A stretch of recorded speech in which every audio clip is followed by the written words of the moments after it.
ఆచా coding tutor training ఇచ్చి permanent IT job ఇస్తారు. 9697969788. మాకు ఎవరైనా సాయం చేయండి. మా పాప ఆరోగ్యం బాగాలేక మేమేం నిలబడిపోయినాము. పాపకు ఆరోగ్యం చూపించుకునే కూడా ఇబ్బంది అయిపోతుంది. ఎవరైనా దాతలు ముందు వచ్చి సాయం చేస్తే పాపకు ట్రీట్మెంట్ ఇప్పించుకొని బాగా చేసుకుంటాం. మా చేత ఏది కాక నిలబడిపోయినాం. మాకు అసలు ఇల్లు కూడా లేదు. మాకు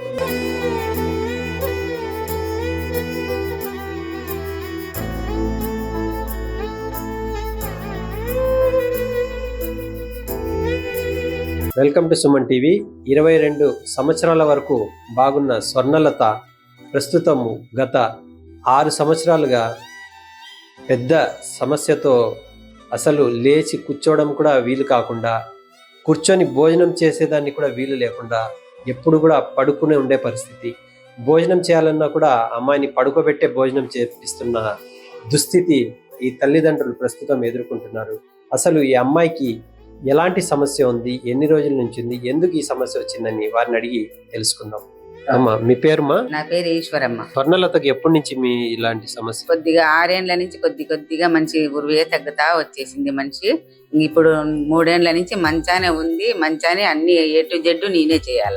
నీళ్లు తాపడం, అన్నం నింపడం అన్ని మొత్తం ఆల్ రౌండ్ నేనే చేయాలా. పరిస్థితి చూస్తే బాగలేదు. పాప కూర్చోలేకనే ఉంది, లేదు మాట్లాడలేదు, బాగున్నది. స్కూల్కి పోతాండ 10th పాస్ అయింది, అన్నీ అయినాయి. ఈ 22 ఏళ్ళు దాటుతానే పాపకు ఈ పరిస్థితి వచ్చింది. ఏ చూపియాలన్నా మా దగ్గర డబ్బులు లేక మేము నిలబడిపోయినాం. ఎవరన్నా కేరళకి అక్కడ ఇక్కడ పిలిచబో అని చెప్తున్నారు. ఎక్కడ పిలిచబోవాలన్నా మా దగ్గర డబ్బు లేక మేము నిలబడిపోయినాం. ఏం చేయాలో అర్థం కాక మేము ఇదైపోతున్నాం. పాపకి ఎవరన్నా సాయం చేసేది ఉంటే చేసినా మంచిదే. పింఛను కూడా రాపించినాం, అది కూడా వస్తుందని చెప్పినారు. రాలేదు. ఇంకా మీరు కడపలో ఎక్కడైనా చూపించినారా? హాస్పిటల్స్ లో ఏమైనా ఏం ట్రీట్మెంట్ చేయించినారు అమ్మాయికి? చూపించింటే ఈ పాపకు నిమెన్సాకు పిలుచుకుపోండి అన్నారు. నిమెన్సాకు పిలుచుకుపోయినాం బెంగళూరుకు. పిలిచిపోయింటే అక్కడ ఉండి వాళ్ళు ఏమన్నారంటే మైండ్లో బ్లడ్ ఇదైపోయింది, దానివల్ల అట్లా దానికి చెక్ చేపియాలా అవి ఇవి అన్నారా. ఆడంతా అమౌంట్ ఏం కట్టించుకున్నారు, అన్నీ చేసినారా. ఇంకోసారి అదేందో చెక్ చేయాలా, ఎంత 40,000 అవుతుంది. అది పెట్టుకుంటే అది ఎందువల్ల వచ్చింది అనేది తెలుస్తుంది మాకు. అప్పుడు కనుక రిపోర్ట్ ఇస్తామన్నారా. మా దగ్గర డబ్బు లేక మేము నిలబడిపోయింది. అసలు ఏమి అమ్మాయికి ఏం సమస్య? బ్రెయిన్ స్ట్రోక్ అని చెప్పారా, లేకుంటే నరాల బలహీనత? ఏమని ఏ మాట చెప్పాలా.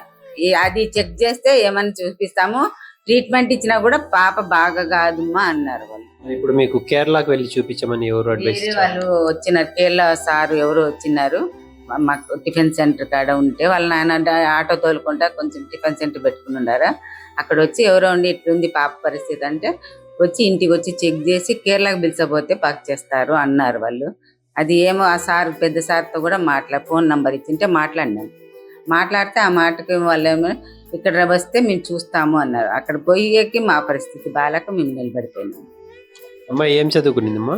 10th పాస్ అయింది. ఇంతకు ముందు ఆ పాపకు హెల్త్ బాగున్నప్పుడు మీకు హెల్ప్ చేసి బాగా హెల్ప్ చేస్తాండే. ప్రతి ఆల్రౌండ్ ఇంట్లో పని కానీ, హోటల్లో టిఫిన్ సెంటర్లో కానీ, వాళ్ళ నాని ఇక్కడ లేకున్నా కూడా నాతో పాటే టిఫిన్ సెంటర్ బాగా జరుపుతానేది, అన్ని చేస్తానేది. అసలు అంగడి టిఫిన్ సెంటర్ ఫుల్గా తనే నడుపుతానేది. పని అంతా తనే చేస్తానేది. ఉన్నట్లే నిలబడిపోయా. దిక్కు తెలియను. మాకే మైండ్ పనిచేయడం లేదు. ఆమెతో పాటు మాకు మైండ్ పనిచేయడం లేదు. అంటే మీకు గతంలో ఈ అమ్మాయికి ఇలాంటి ఒక సమస్య ఉందని చెప్పి మీరు ఎవరు గుర్తించలేదా? అంటే ఒక సమస్యతో గుర్తించి పోయినాం తిరుపతికి. అది ట్రీట్మెంట్ ఇప్పించినాక కొద్ది రోజులు రకంగా ఉన్నది. ఆ తర్వాత మంచి 4 తగ్గుతా మంచి నిలబడిపోయి. ఇంతవరకు మీరు ఎవరైనా రాజకీయ నాయకుల దృష్టికి కానీ ఏమో చదరం సర్టిఫికేట్ పెట్టుకుంటే పింఛన్ వస్తుంది, అది ఇది అన్ని పెట్టుకుని అన్ని చేసినాము. ఖలీల్ బాష్ సార్ వచ్చి చూసి అంత ఇంటికాటికి వచ్చి ఎలక్షన్ అప్పుడు పాపకు వస్తుంది మా పింఛన్ అంత ఓకే అయింది, పింఛన్ వస్తుంది అన్నారా. పింఛన్ రాలే, ఏమీ రాలే. అంత ఏది ఇలా మాకు రూపాయి డబ్బు ఆమె గురించి ₹1 కూడా ఇప్పటికి రాలే మాకు. మీరు ఏమన్నా ఈ అమ్మాయికి హాస్పిటల్కి వెళ్ళి చెక్ చేయడం కానీ, అంటే సర్టిఫికేట్ ఇలా మానసిక ఇచ్చినప్పుడు ఆ సర్టిఫికేట్ మాకు ఇవ్వాల. అది ఇంకో ట్రీట్మెంట్ చేపియండి, 40,000 50,000 ఖర్చు పెట్టుకోండి అంటే ఇంకా మా దగ్గర డబ్బులు లేక మేము నిలబెడతాం. అన్న మీ పేరునా? నా పేరు గోవింద్ రెడ్డి.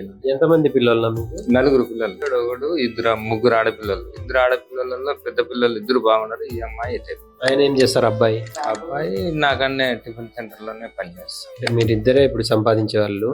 ఈ అమ్మాయికి అయితే ఈ అమ్మాయికి మాత్రం చాలా ఆరోగ్యం ఇబ్బంది పడుతున్నాము. మేము చూపించుకోలేక చాలా ఇబ్బందిగా ఉంది. మీరేం కొడుతున్నారు? ఏమైనా సాయం చేస్తారేమో అని నా పిల్లలు. ఏదైనా సాయం చేస్తే సార్ ఏమో పాపను బాగా చేసుకుంటాం. మాకు ఇంత కష్టాలు ఉండం. మాకు ఇల్లు కూడా లేదు అసలు. కనీసం ఇల్లు ఉండడానికి కూడా ఈ ఇంట్లో ఈ అమ్మాయిని ఉంటే కూడా వాళ్ళు ఇల్లు ఖాళీ చేయమా. ఇప్పుడు ఉండే ఇల్లు కూడా బాడికి ఇల్లే. మాకు ఇల్లు కూడా లేదు. జగన్ ఇచ్చినాడు. ఆ ఇచ్చిన ఇల్లు కూడా ఆ అమ్మాయి కోసమే ఖర్చు పెట్టి మేము ఇబ్బంది. జగన్ గారు ఇచ్చిన ఇల్లు ఈ అమ్మాయి ట్రీట్మెంట్ కోసం ఆ ఇల్లు కూడా అమ్మేసి వేరే వాళ్ళకి అమ్మేసి ఆటికి చూపించినాం. ఆటికి ఇంకా 5-6 లక్షలు అప్పులు ఉండే మేము ఆటి ప్రజెంట్ పెట్టుకుని ఇబ్బందులు పడుతున్నాం. ఈ పాపని ఆటికి తీసుకోవాలంటే కూడా చేతకాడం లేదు. చూశారు కదా, 26 నుంచి 27 సంవత్సరాలు ఉన్న స్వర్ణలతకు పెళ్లి చేసుకొని పిల్లలతో తన భర్తతో సుఖ సంతోషాలుగా జీవించాల్సిన వయసులో ఇలాంటి దుస్థితి, కనీసం కూర్చొని భోజనం చేయని కూడా వీలు లేకుండా అసలు మతిస్థిమితమే లేని పరిస్థితి ఉంది.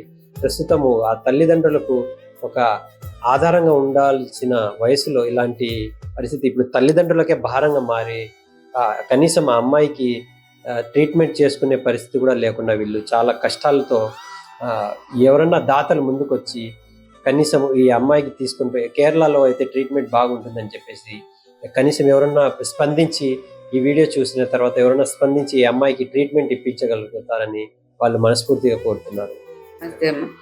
మాకు ఎవరైనా సాయం చేయండి. మా పాప ఆరోగ్యం బాగాలేక మేమేం నిలబడిపోయినాము. పాపకు ఆరోగ్యం చూపించుకునే కూడా ఇబ్బంది అయిపోతుంది. ఎవరైనా దాతలు ముందు వచ్చి సాయం చేస్తే పాప ట్రీట్మెంట్ ఇప్పించుకొని బాగా చేసుకుంటాం. మా చేత ఏది కాక నిలబడిపోయినాం. మాకు అసలు ఇల్లు కూడా లేదు. మాకు ఇల్లు వల్ల ఇబ్బంది పడిపోతున్నాం. ఆ పాపని ఎక్కడ పిలుచుకోవాలని ఇబ్బంది పడిపోతున్నాం. ఇల్లు సొంతం ఇల్లు ఉంటే ఏదో చేయొచ్చు, అది కూడా లేదు మాకు. ఆ పాపను ఇంట్లో పెట్టుకుంటే ఎవరు కూడా బాడీకి ఇల్లు ఇవ్వడం లేదు. అసలు మెయిన్ పాయింట్ జగన్ ఇచ్చిన ఇల్లు కూడా ఆ పాప ట్రీట్మెంట్ కోసమే ఖర్చు పెట్టుకున్నాము. మాకు కనీసం ఉండడానికి కూడా ఇల్లు లేదు. ఎవరన్నా ఇల్లు ఖాళీ చేస్తే కూడా వేరే ఇంట్లో మారాలంటే కూడా ఆ పాపను చూసి ఇల్లు ఇవ్వడం లేదు. మాకు ఏదైనా దాతలు ఎవరైనా ఉంటే సాయం చేసి ఆ పాపకు పుణ్యం కట్టుకుంటారని మేము కోరుకుంటున్నాం.